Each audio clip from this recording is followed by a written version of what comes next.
Bismillahirrahmanirrahim. Alhamdulillahi rabbil alamin, wassalatu wassalamu ala asyrafil anbiya'i wal mursalin sayyidina Muhammadin wa ala alihi wa sahbihi ajma'in. Subhanaka la ilma lana illa ma 'allamtana innaka antal alimul hakim. Rabbi shrah li sadri wa yassir li amri wahlul 'uqdatam min lisani yafqahu qawli.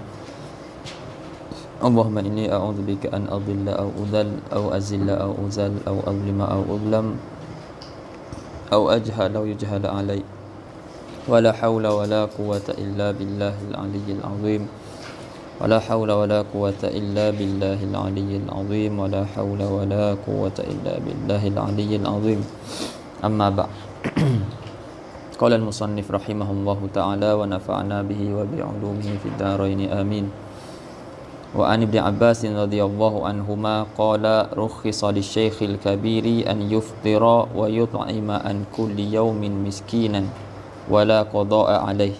Rawahu Darul Qutni wal Hakim wa sahhahahu.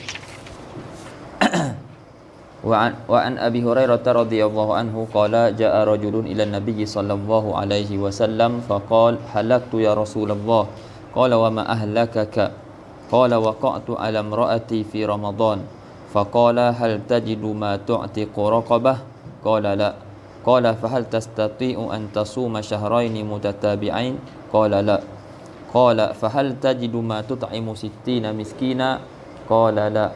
Thumma jalasa fa utiya an-nabiy sallallahu alaihi wasallam bi'arakin fihi tamrun. Faqala tasaddaq bihadha. Faqala a'ala afqara minna fama baina labataiha ahlu baitin ahwaju ilaihi minna. Fadhahika an-nabiy sallallahu alaihi wasallam hatta badat anyabuhu summa qala idhhab fa at'imhu ahlak. Rawahu sab'ah wal lafzu li Muslim.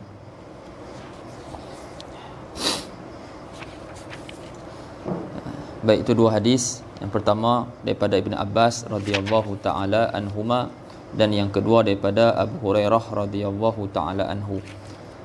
Dan hadis yang pertama berkenaan dengan rukhsah yang diberikan bagi Asy-Syaikh Al-Kabir, bagi orang yang tua bangka, bagi orang tua bangka yang tidak mampu lagi untuk berpuasa. Lafaz hadis dia daripada Ibn Abbas radhiyallahu ta'ala anhuma, katanya rukhisa lisy-Syaikh Al-Kabir an yuftira wa yut'ima an kulli yaumin miskina wala qada'a alaihi. Ini diberi rukhsah ataupun keringanan kepada orang tua bangka ataupun orang tua, disebut kalau dalam terjemahan Syekh Idris Al-Marbawi, dia terjemah orang tua renta, tua renta. Dan cara juga kalimat tu pun masuk renta. Lepas tu sampai nak tengok apa ni video Syekh Abdul Somad, ada terjemahan bawah tu. Dia jawab pun dia sebut juga, tapi ada terjemahan tua renta. Lepas tu memang dalam kamus memang ada kamus apa dewan bahasa tua renta maknanya tua bangka lah. Itu yang dipakai. Jadi mudah fahamnya kita kata tua bangka. Jadi kalau sebut tua renta tu maksudnya tua bangka lah. Jadi diberi rukhsah, diberi keringanan bagi orang yang tua bangka an yuftira, diberi keringanan untuk dia berbuka puasa, dan wa yut'ima an kulli yaumin miskina, dan dia bagi makan orang miskin, dibagi makan orang miskin sebagai ganti bagi tiap-tiap hari yang ditinggalkan, maknanya satu mud. Tak sebutlah dalam ni, maknanya bagi makan satu mud. Maknanya tiap-tiap hari yang ditinggalkan tu satu mud, 2 hari 2 mud, 3 hari 3 mud, gitulah seterusnya. Jadi diberi keringanan bagi orang tua bangka untuk dia berbuka puasa, dan dia bagi makan sebagai ganti bagi tiap-tiap hari yang berbuka tersebut, dia bagi makan orang miskin. Dan wala qada'a alaihi, dan tiada qada ke atasnya. Tak wajib qada. Cukup dia bagi makan. Baik. Jadi hadis ni hadis daripada Ibnu Abbas. Jadi hadis perkataan ataupun perbuatan yang disandarkan kepada sahabat, orang panggil hadis hadis mauquf. Sebut dah sebelum ni kan. Jadi hadis ni hadis mauquf, iaitu perkataan sahabi. Itu perkataan Ibnu Abbas radhiyallahu taala anhuma. Tapi dia mengambil hukum marfu'. Sebab di sini disebut berkenaan dengan rukhsah. Dan rukhsah keringanan dalam agama, dan rukhsah ni tak ada dia kecuali dia tauqif daripada Nabi sallallahu alaihi wasallam. Terhenti daripada Nabi sallallahu alaihi wasallam. Baik. Dan berkenaan dengan dalam ni kita dapatlah jadi hukum orang yang orang yang tua bangka yang tak mampu lagi untuk berpuasa, maka orang ni cukup dia bagi makan ganti hari-hari yang ditinggalkan tu. Bagi makan orang miskin, ganti bagi hari-hari yang ditinggalkan. Dan contohlah katanya dia tak berpuasa sebanyak 30 sebulan penuh 30 hari ataupun 29 hari. Dan 30, jadi kena 30 mud. Jadi 30 mud tu boleh diberikan kepada seorang fakir miskin. Sebab satu hari tu ibadat mustaqillah. Jadi hari pertama ibadat mustaqillah, hari kedua ibadat mustaqillah. Mana ibadat yang terasing. Hari pertama, kedua asing, ni ibadat, satu ibadat, yang esok pula satu ibadat, esok pula satu ibadat. Jadi ibadat yang terasing. Jadi tiap-tiap hari itu satu mud. Jadi kalau dia nak kumpulkan, nak bagikan kepada orang yang sama pun tidak ada masalah. Tapi dia tak boleh lah sebelum sampai Ramadan ataupun satu Ramadan dia dah bayar dah untuk hari-hari yang lain. Sebab tak sampai waktu wujud dia lagi. Kalau hari pertama, untuk hari pertama lah. Tapi boleh je dia tunggu. Bukan syarat memang malam tu juga ataupun hari tu juga dia kena bayar. Jadi boleh je selepas Ramadan dia bayarkan hari-hari yang ditinggalkan. Sebab ini merupakan hakun mali. Ini hak yang bersabit berkait dengan harta. Maka tidak boleh ditakdimkan. Tidak boleh takdimkan sebelum berlaku sabab dia. Sebelum berlaku sabab wujub. Kecuali hakun mali yang ada dua sabab. Hakun mali yang ada dua sabab, kaedahnya boleh dikedepankan jika dah ada satu daripada dua sebab tersebut. Seperti mana zakat fitrah. Jadi zakat fitrah ni syarat dia, nak wajib dia dapat satu juzuk daripada daripada Ramadan dan satu juzuk daripada Syawal. Jadi nak wajib itu, waktu wajib bila? Malam satu Syawal tu lah. Faham tak? Sebab orang tu dah dapat satu juzuk daripada Ramadan dan satu juzuk daripada Syawal. Tapi boleh ditakdimkan. Maknanya masuk je satu Ramadan, maka dia boleh untuk takdimkan zakat dia. Sebab apa dia boleh takdimkan zakat dia? Sedangkan tak wajib lagi. Dia boleh takdimkan sebab dah berlaku satu sebab. Sama ada dia dapat sebahagian Ramadan ataupun kesemua Ramadan. Dah ada satu sebab. Satu sebab lagi tak berlaku. Jadi boleh dia takdimkan. Bukan kaedah dia lah. Dan itu pun kita dah sebut dalam pengajian Muqaddimah Hadramiyah.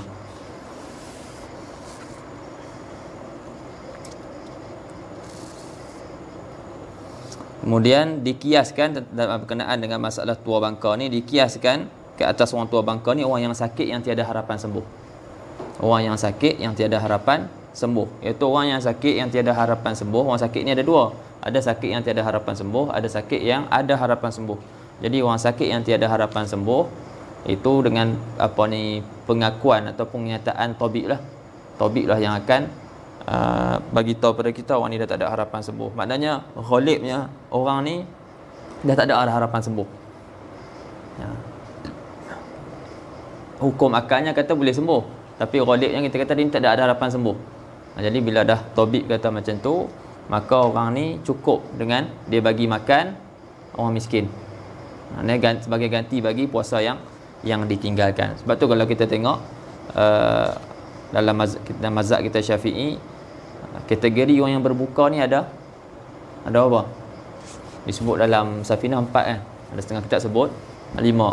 Maknanya ada orang yang berbuka, dia kena qada sahaja. Dia berbuka puasa, lepas tu dia kena qada puasa dia. Ada orang yang berbuka, dia tak kena apa-apa. 2. Ada yang berbuka, dia kena fidyah sahaja. Ada yang berbuka, dia kena qada dan kena fidyah. Dan ada orang yang berbuka, dia kena qada dan dia kena kafarah. Jadi semua sekali ada 5. Ada 5. Orang yang ni, orang tu, dan kategori orang yang berbuka dan dia kena fidyah sahaja, ada 2 golongan, 2 orang, iaitu orang yang sakit yang tidak ada harapan sembuh, dan juga orang tua bangka.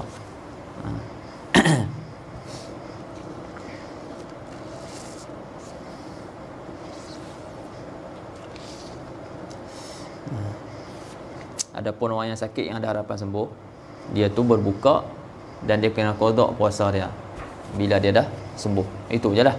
Maknanya dia berbuka tapi dia kena qada sahaja. Jadi kesimpulannya, dalam hadis ni disebut salah satu kategori orang-orang yang berbuka puasa. Daripada 5 tu lah, ni salah satunya. Iaitu orang yang berbuka dan dia wajib fidyah sahaja. Baik. Adapun tafsil yang bagi ke 5 tu, itu tempat dia adalah kitab fiqh.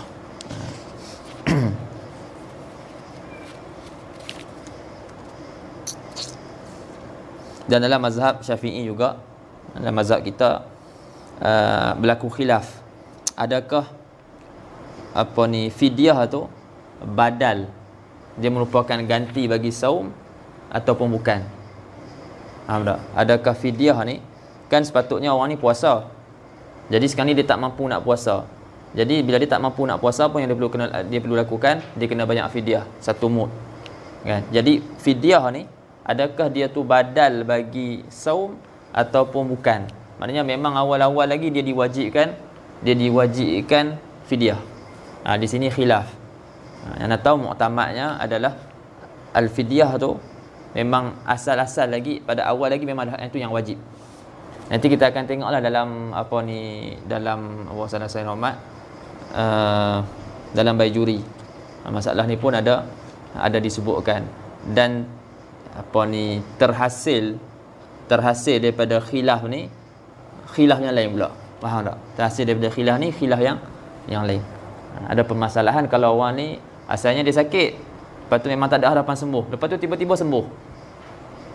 Faham tak? Tiba-tiba dia sembuh. Jadi macam mana? Jadi ada beberapa keadaan. Jadi orang ni pula yang tiba-tiba tadi sembuh, sama ada dia dah bayar dah fidyah dia ataupun belum bayar fidyah dia. Tapi kalau dia dah bayar fidyah dia, adakah dia kena qada balik puasa dia? Dan kalau dia belum bayar fidyah, pun sama juga soalan dia dah, adakah dia perlu bayar balik dia punya, dia perlu qada balik puasa dia? Faham kan? Sebab adakah di sini terpakai kaedah la ibrata bil khata'il bayyin, la ibrata bil dhannil bayyin khata'uhu. Maksudnya tidak ada ibrah, tidak dikira zon yang nyata salahnya. Kan macam kita nak makan sahur, kita ingat malam masih ada, kita sangka malam masih ada, jadi kita pun minum ataupun kita makan, rupa-rupanya dah azan. Jadi puasa kita tu apa hukum dia? Batal puasa kita tu, tapi wajib imsak, dan lepas tu nanti kena qada balik puasa tersebut. Sebab apa? La ibrata bil dhannil bayyin khata'uhu. Tidak dikira zon yang nyata salah dia. Tadi kita nyata kekal malam, rupanya tak kekal malam, dah masuk dah siang. Jadi tak dikira. Kesalahan zon tadi tu tidak dikira. Sama juga orang nak berbuka, dia sangka dah masuk waktu maghrib, buka-buka tengok-tengok tak masuk lagi waktu maghrib, silap. Ataupun ada orang azan awal, budak main. Jadi sekarang ni orang ni apa hukum puasa dia? Puasa dia batal, tapi dia wajib imsak sampai dah buka. Tapi ada seminit lagi nak masuk waktu, tak kira ke seminit ke 2 minit ke berapa saat ke, selagi mana tak masuk waktu, lepas tu nyata salah zon dia, maka dia kena qada balik puasa tersebut. Sebab tu disunatkan segera berbuka tu jika tahakkuk masuk waktu. pasti masuk waktu. Adapun jika tak pasti masuk waktu, tidak disunatkan segera. Itu akan tengok nanti dalam bajuri ada masalah ni disebut. Adakah terpakai kaedah tersebut ataupun tidak. Tapi yang muktamadnya dalam mazhab Syafi'i, fidyah ni bukan badal. Dia memang asal lagi wajibnya apa tu adalah fidyah. Bukannya asal dia wajib saum, tapi sebab dia sakit maka ganti dengan fidyah. Tapi asal dia lagi, mula-mula lagi memang dah diwajibkan bagi orang yang sakit ni dan bagi orang yang tua bangka ni, asal lagi diwajibkan fidyah.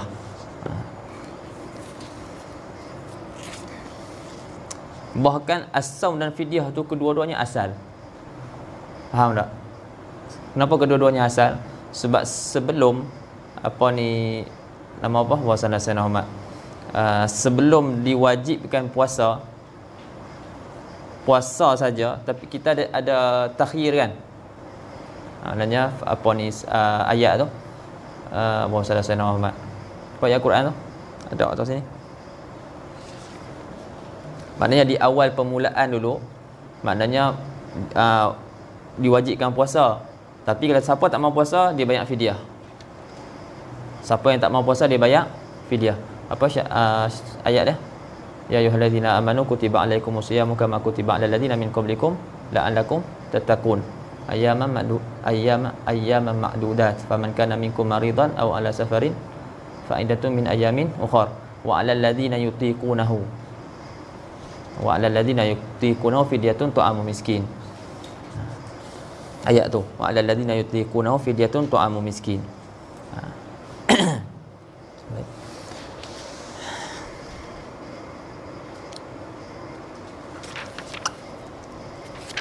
Itu sebuah sedikit lah kenaan dengan hadis ni, dan dia ada kaitan juga dengan ayat tadi tu.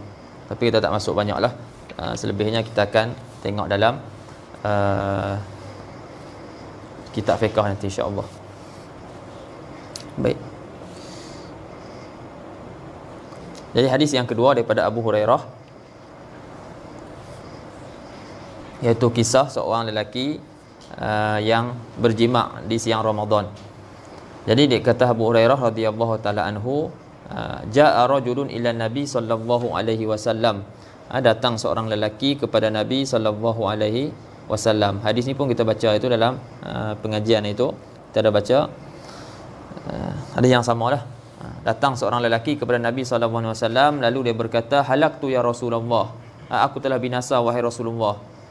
Qala, bersabda Nabi sallallahu alaihi wasallam, wa ma ahlakaka, apa yang membinasakan kamu ataupun apa yang mencelakakan kamu? Qala waqa'tu ala imraati fi Ramadan. Maksudnya aku telah menyetubuhi isteri aku pada bulan Ramadan. Faqala hal tajidu ma tu'tiku raqabatan, adakah kamu dapati, yakni kamu ada seperti hamba untuk kamu yang dapat kamu merdekakannya? Qala la.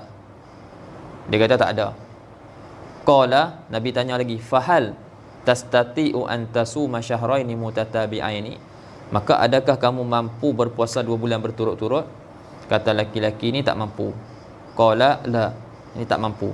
Qala, kata Nabi lagi sallallahu alaihi wasallam, fahal tajidu ma tut'imu sittina miskina, adakah kamu ada makanan yang kamu dapat bagi makan 60 orang miskin?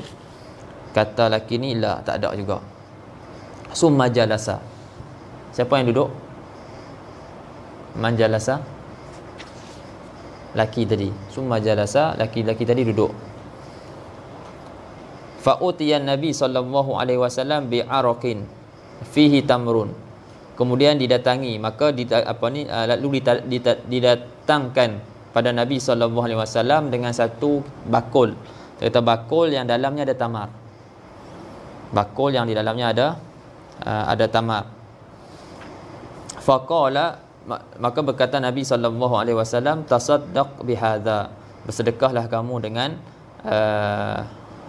tamar ni ataupun bakul yang ada di dalamnya tamar ni. Faqala a'ala afqara minna. Lepas tu Nabi tanya, laki ni tanya, fa'ala a'ala, yakni adakah aku sedekahkan ke atas orang yang lebih fakir daripada kami. Nabi suruh sedekah dengan tamar ni. Nabi ada orang bagi kat Nabi tamar. Lepas tu Allah sallallahu alaihi Muhammad, jumlah dia cukup lah. Cukup nak bagi 60 orang miskin. Maknanya semua tu ada 60 mud. Taib. Lepas tu Nabi dia tanya Nabi, ala afqara minna, yang ni sedekahkan ke atas orang yang lebih fakir daripada kami. Lepas tu dia kata, fama baina labataiha ahlu baitin ahwaju ilaihi minna. Lepas tu dia kata, tidaklah ada di antara dua batu hitam ni, maksudnya Madinah, kota Madinah, ahli rumah, tidak ada di antara dua batu hitam ni, iaitu Madinah, ahli rumah yang lebih berhajat kepada sebakul kurma ni daripada kami. Tak ada orang yang lebih berhajat daripada kami. Lepas tu Nabi fadhahikan Nabi sallallahu alaihi wasallam hatta badat anyabuhu. Maka Nabi sallallahu alaihi wasallam ketawa dengan sebab perkataan lelaki ni, sehinggalah nampak taring Nabi. Taring Nabi. Nabi bukan tak ketawa, Nabi ketawa, tapi kebanyakannya senyum, dan Nabi terkadang Nabi ketawa. Dan Nabi ketawa bukanlah macam kita ni, kah. Tak. Dan sehinggalah nampak taring Nabi. Jadi taring Allah sallallahu alaihi wasallam, gigi tu, taring ni maknanya gigi kita ni dua depan ni, dua depan ni dan dua belakang, dua bawah ni panggil apa? Sanaya kan. Panggil sanaya. Selepas ada dua gigi depan, dua gigi bawah. Jadi ada 4 gigi lah, dipanggil sanaya. Lepas tu sebelah kanan ni dan sebelah kiri, atas dan bawah ada 4 juga. Itu panggil apa? Rubaiyat. Rubaiyat kalau tak silap. Maknanya 8 lah semua kalau tambah dengan sanaya tadi. 2, lepas tu rubaiyat pun 4. Sanaya 4, rubaiyat 4. Lepas tu sebelah rubaiyat tu, itu dipanggil anyab. Mana nampak gigi Nabi ketawa sampai nampak gigi tu, gigi taring. Tu dia ada nama-nama dia lah. Anyab, lepas tu apa?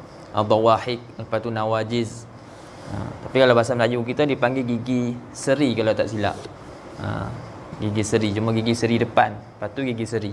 Dua ni panggil gigi seri depan. Kalau dalam Sayyidina Muhammad apa ni, Syekh tu terjemah, Syekh Idris Malbarwi, dia terjemah dengan gigi manis. Dia terjemah dengan gigi manis.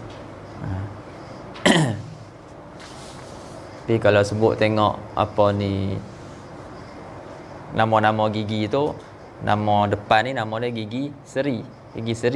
Seingatlah gigi seri lah, gigi seri depan. 4 tu. Lepas tu sebelah dia tu gigi seri je. Sebelah dia tu taring.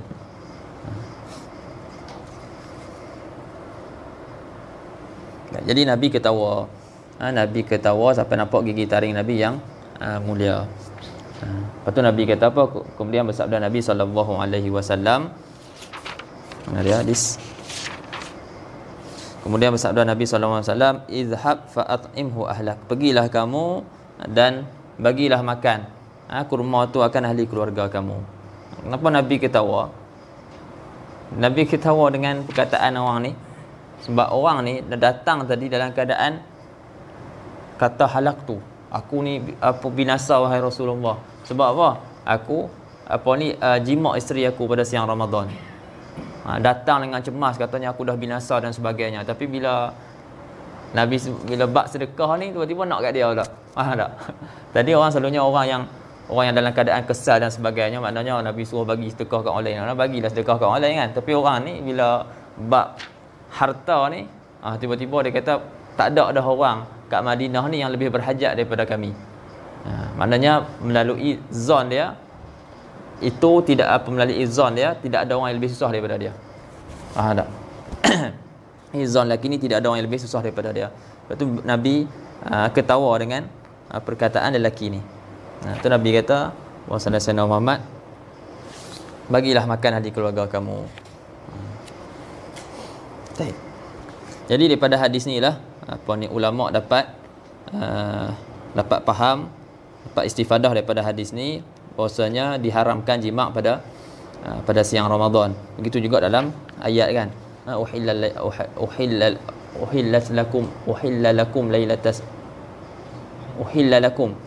lakum lailatas siyam rafasu ila nisaikum. Disebut tu malam, bukan siang. Jadi malam boleh, tapi siang tidak boleh. Dan dalam hadis ni jelaslah pada kita kafarah dengan atas jalan tertib, bukan takhir. Kafarah atas jalan tertib maknanya tidak boleh berpindah kepada hukuman yang kedua selagi mana tidak boleh berpindah kepada hukuman yang kedua kecuali jika tak mampu ataupun lemah daripada hukuman yang pertama. Jadi hukuman bagi orang jima' ni dia kena kafarah. Disebut kafarah uzmah. Dalam mazhab kita kafarah uzmah ni je. Yang kena merdekakan hamba apa semua ni disebabkan jima'. Dan dia ada syarat-syarat dia lah. Syarat-syarat yang banyak. Nanti kita akan tengok satu-satu insya-Allah. Jadi yang pertama sekali apa dia kena buat, iaitu kena merdekakan hamba. Merdekakan hamba tak mampu, barulah berpindah kepada puasa 2 bulan berturut-turut. Puasa 2 bulan berturut-turut tak mampu, barulah berpindah kepada bagi makan 60 orang miskin. Jadi dalam hadis ni jelas yang mana Nabi tak berpindah kepada hukuman yang kedua kecuali bila orang lelaki ni, sahabat ni tak mampu hukuman yang pertama.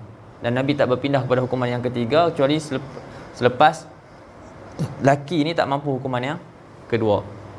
Nabi tanya dulu yang pertama. Dan juga digunakan huruf fa dalam hadis ni. Hal tajidu ma tu'tiku raqabatan, dia kata la. Lepas tu Nabi kata fahal dengan fa. Fahal tastati'u an tasuma syahraini mutatabi'aini, qala la. Lepas tu Nabi kata lagi qala fa. Fahal tajidu ma tut'imu sittina miskina.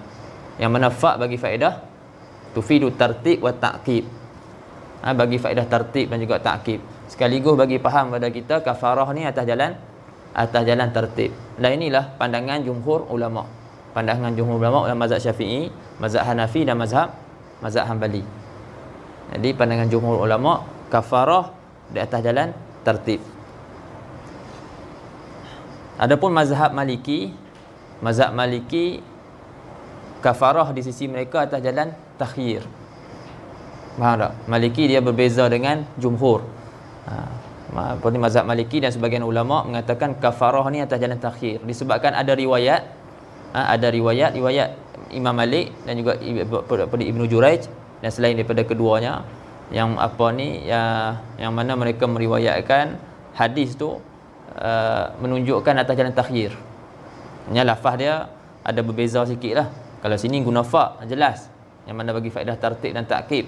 Tapi dalam riwayat mereka tu atas jalan takhir. Jadi Abu Sayyidina Muhammad jumhur jawablah. Itu jumhur jawab berkenaan dengan riwayat tu. Mereka i'lalkan riwayat tersebut dan mengatakan riwayat mengatakan takhir itu merupakan tasarruf rawi. Itu tasarruf sebahagian perawi.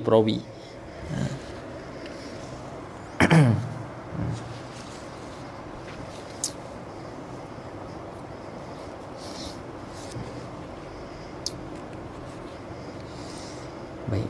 Kemudian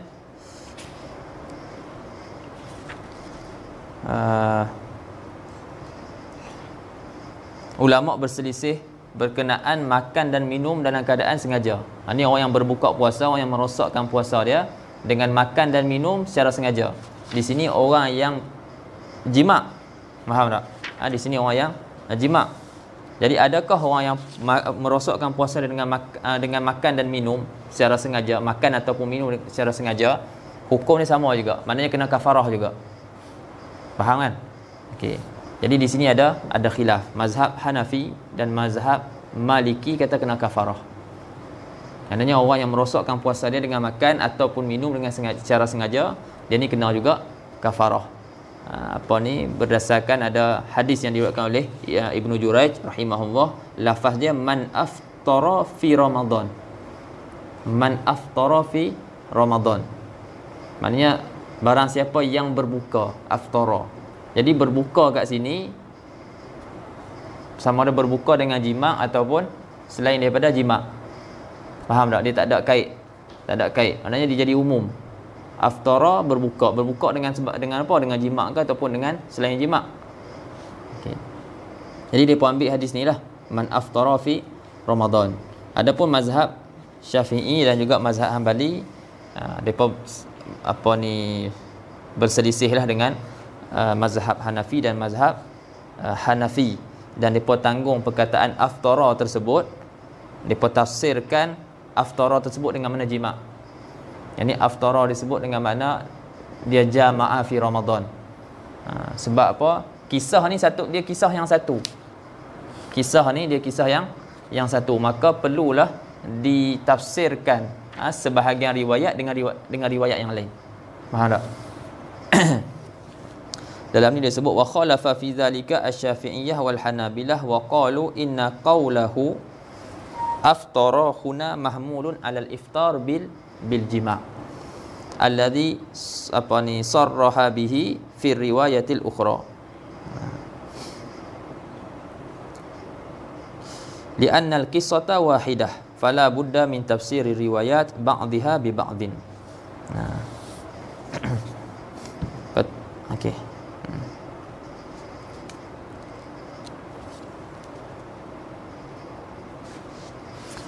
Kemudian berkaitan dengan hadis ni juga, iaitu perkataan Nabi SAW pada at'imhu ahlak. At'imhu ahlak. Jadi daripada hadis ni juga, dalam ini pun kita akan tengok nanti dalam fiqh dia akan tafsirkan lagi, dan juga ada beberapa pandangan dan juga ada jawapan. Yang ni dalam adakah orang yang tidak mampu ketiga-tiga khisal ni, maknanya hukuman pertama dia tak mampu, kedua dia tak mampu, ketiga dia tak mampu, adakah orang ni gugur dia punya apa ni kafarah dia? Adakah gugur? Dalam mazhab kita yang muktamadnya tak gugur, maknanya dia tetap atas zimmah. Tapi dalam ni tak sebut pun, tak sebut pun kata dia punya gugur dan sebagainya. Jadi di sini pun ada berlaku khilaf lah dalam mazhab kita. Ta'khirul bayan ila waqtil hajah, hukum dia harus. Takhir bayan, dia mentakhirkan penerangan tu kepada waktu yang diperhajatkan, hukum dia harus dalam mazhab kita. Di situ ada khilaf, sini pun panjang dan disebut. Cuma yang tu kita akan tengok dalam apa ni pengajian fiqh nanti.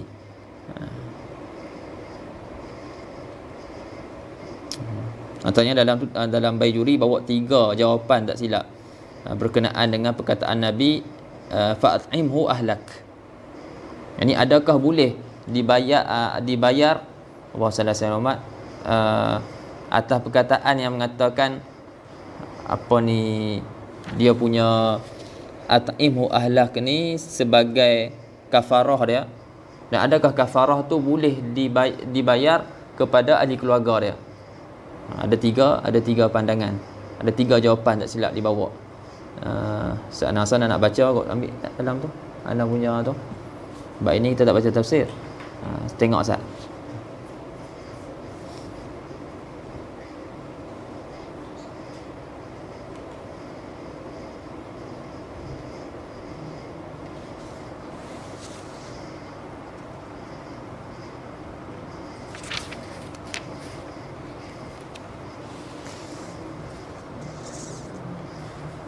Jazakallahu khair.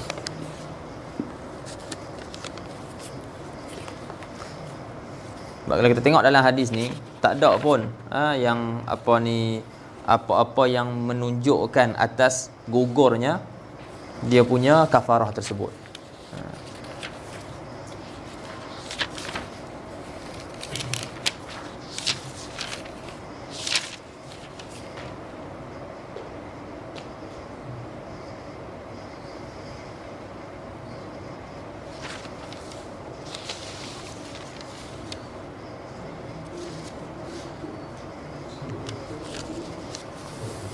Ni pun kita akan tengok nanti sini nampak dia datangkan ni berkenaan yang tadi tu, wala yajuzu ta'jilul muddi qabla Ramadan. Maksudnya tidak harus menyegerakan mud, bayak mud tu sebelum Ramadan.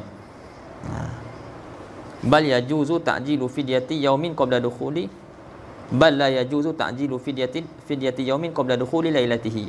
Selagi mana malam hari tak masuk, ada contohnya puasa hari pertama, malam ni tak masuk lagi, tak boleh nak bayak, kena tunggu masuk malam dulu. Bila masuk malam boleh.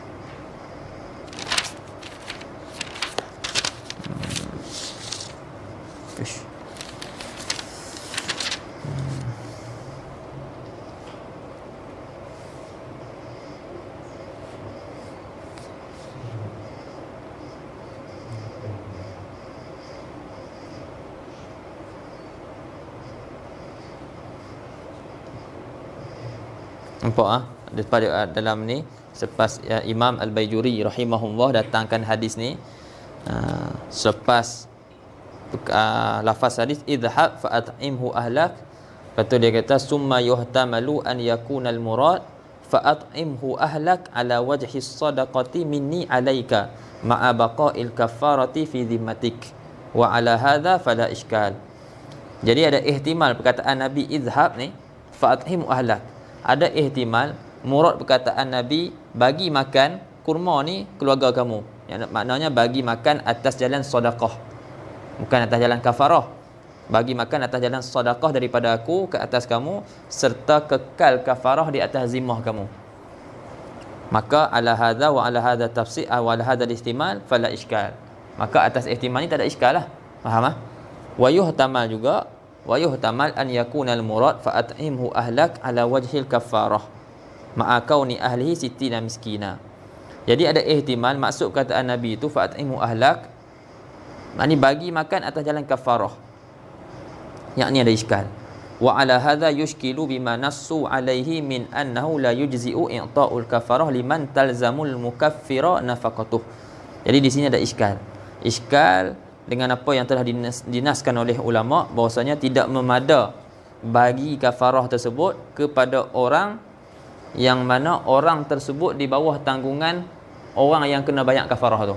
Laki ni kena bayar kafarah, jadi orang keluarga dia tu bawah tanggungan dia, jadi tak boleh dia nak bayar kafarah tu kepada orang yang di bawah tanggungan dia. Jadi ada iskal, akan jadi bermasalah lah. Wa ujiba, dan dijawab anna mahalla adami al-ijza' idza a'taha lahum min indihi bi khilafi ma idza akhrajaha ghairuhu anhu kama huna fayujzi'u. Boleh jadi dijawab macam ni lah. Dijawabkan bahwasanya tak boleh tu, yang tak memada tu, kalau dia yang sendiri bawa keluar kafarah tu daripada diri dia sendiri, duit dia, dan dia bagi kepada orang yang di bawah tanggungan dia. Adapun kalau orang lain yang tolong bagi kat dia, bukan daripada dia, orang lain bagi kat dia dan untuk dia bawa keluar, dan dia bagi kat ahli keluarga dia, hak tu boleh, seperti mana di sini. Ataupun au anna dzalika khususiyatun, ataupun ni khususiah, ni maknanya ni berlaku pada laki ni je. Faham tak?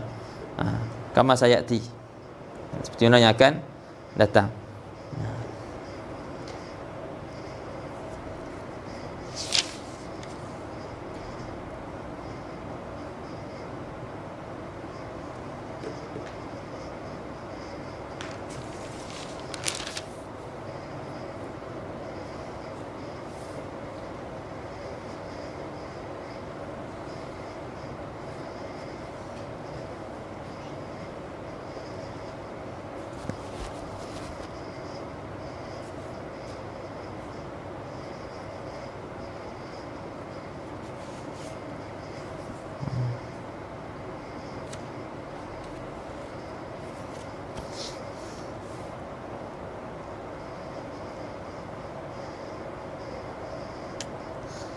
Di sini pun dia buat soalan, fa in qila law istaqarratil kafaratu fi zimmatihi la amara an-nabiy sallallahu alaihi wasallam ar-rajula fil hadis as-sabiq bi ikhrajiha indal qudrah binaan ala anna i'ta'ahu sallallahu alaihi wasallam litamri ala wajhi sadaqah ma'a baqa'il kafarati fi zimmatih kama huwa ahadul ihtimalain as-sabiqain.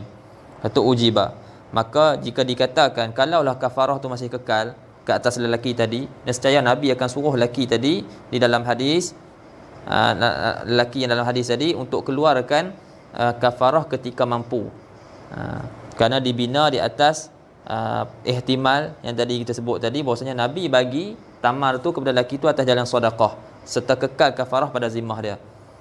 Maka dijawab bi anna ujiba bi anna ta'khiral bayan li waqtil hajah jaizun. Takhirkan bayan tu maknanya Nabi dalam hadis tu Nabi tak sebut. Faham tak? Sebab tak syarat pun Nabi kena bayan kat dia, kata kafarah tu kekal atas kamu. Tak wajib nak bayankan pada waktu tu juga. Boleh ditakhirkan bayan pada waktu hajat. Ujiba bi anna ta'khiral bayan li waqtil hajati jaizun. Fayakunu Nabi sallallahu alaihi wasallam, maka adalah Nabi sallallahu alaihi wasallam tu qad akhara bayana wujubi ikhrajiha alaihi ba'dal qudrah ma istiqrariha fi zimmatihi li waqtil hajah wa huwa waqtul qudrah. Kita akan tengoklah nanti. Kalau masalah lepas tu dia mampu yang kedua sahaja, ataupun dia mampu yang kedua, maka dia kena buat yang kedua. Lepas tu dia ni tengah-tengah buat yang kedua tu dia mampu pula yang pertama, macam mana pula keadaan dia, itu semua nanti dalam pengajian fiqh. Jadi khulasahnya kafarah tidak gugur. Kafarah tidak gugur jika orang tu susah. Karena jika dia tak mampu buat ketiga-tiga hukuman tadi, maka dia punya kafarah tu tidak gugur. Maka dia kafarah tu berada di maknanya ditanggung oleh lelaki tadilah, berada atas zimmah dia. Jadi orang ni dia kena, yang pertamanya satu dia berdosa lah, satu dia berdosa, dan kedua dia kena qada. Dia kena qada balik puasa dia, dan yang ketiga dia kena kafarah. Lepas tu dia kena apa lagi? Ta'zir. Dia ada 5 silap nak. Bawa lah tu lagi.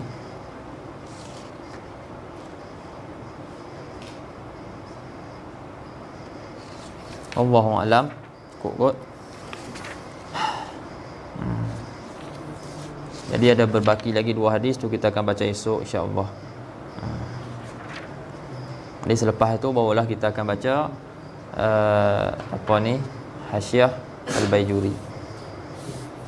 Subhanakallahumma bihamdika asyhadu an la ilaha illa anta astaghfiruka wa atubu ilaik. Bismillahirrahmanirrahim. Wal 'asri innal insana lafi khusr illa alladhina amanu wa amilus solihat wa tawassaw bil haqqi wa tawassaw bis sabr.